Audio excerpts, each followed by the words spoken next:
Welcome back to another video. Today we are going to cover how to draw hands.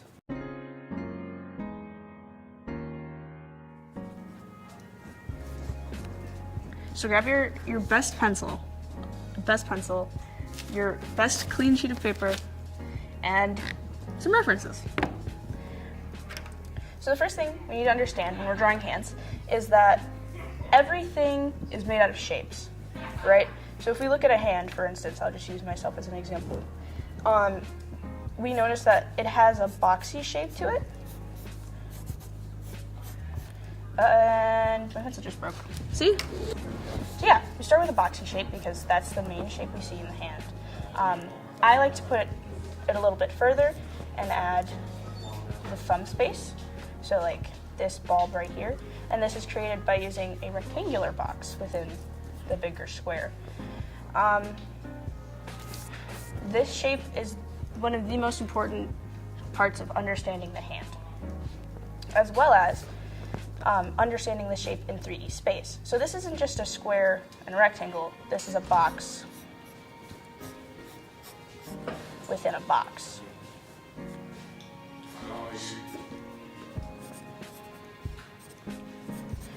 This is one of the major and key things to understanding how to draw a hand. And this goes for all of the other figures too. With major simplification and not including any of the joints, all of the fingers are really just elongated rectangles or elongated boxes. And that's pretty much it.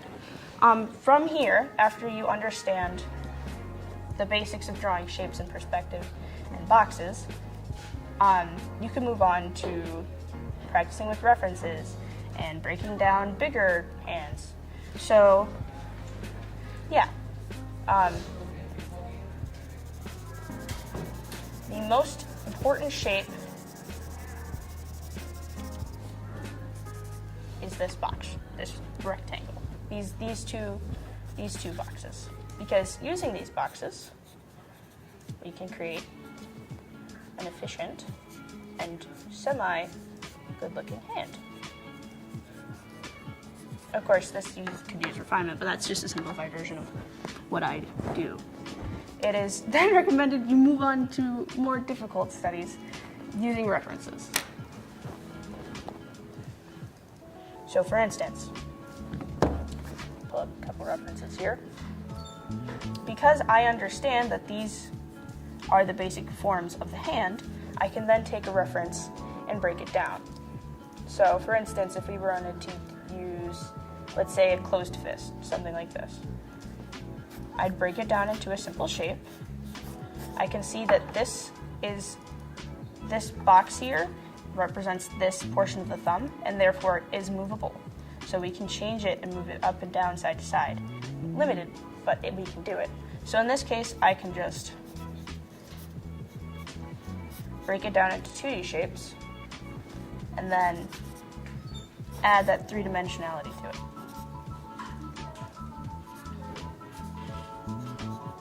And then, going off of this, we bring into the fingers. So the fingers are basically the same thing. They're rectangles. They're just rectangles. You can draw them three-dimensionally. You can change them without their joints. They are just rectangles. When it comes to joints, I like to think of the fingers in twos. So like, sure, we have this little one up here and this big one, but when you move your finger, it's not the most, it's not like oh yeah, let me just move this too. So I like to think of most of the fingers in two joints, except for the pinky and the thumb. The pinky then has that 3 joints because it is the smaller thing. That's how it works. Thumb-wise, if I'm drawing a thumb, remember that this is a joint. Then we have this, which is this part right here, which is your knuckle. And then we have this smaller portion, which is why it becomes 3. So yeah, using all these basics, we can then break down hands.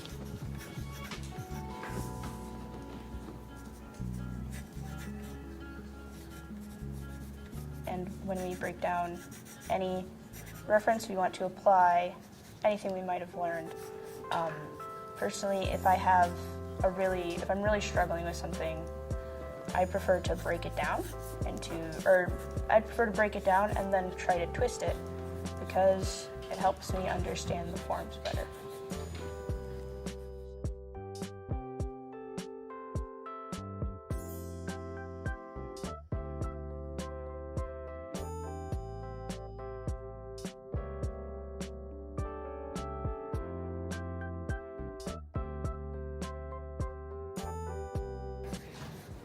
Yeah. I mean,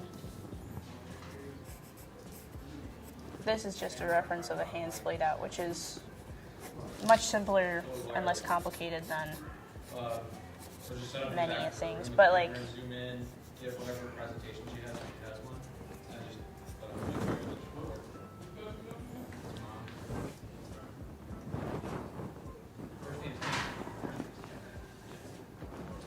okay. So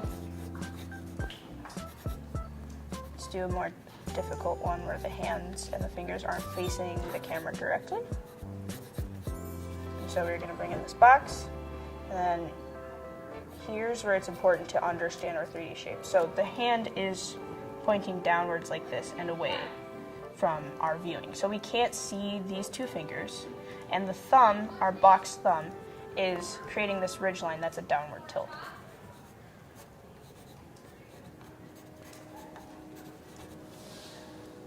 So in this case, the thumb is just relaxed, but splayed.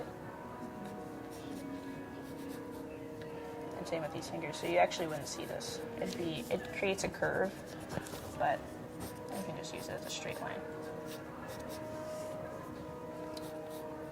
So yeah.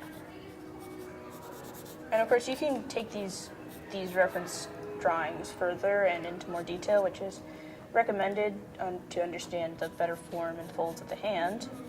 However, we're simplifying the hands and helping you understand the basic forms of them. So yeah, you see those other two hands. You see the implication of the other two fingers, but you don't see the fingertips. And this should be further like this. So yeah, a very, very simplified and hopefully understandable version of the hand.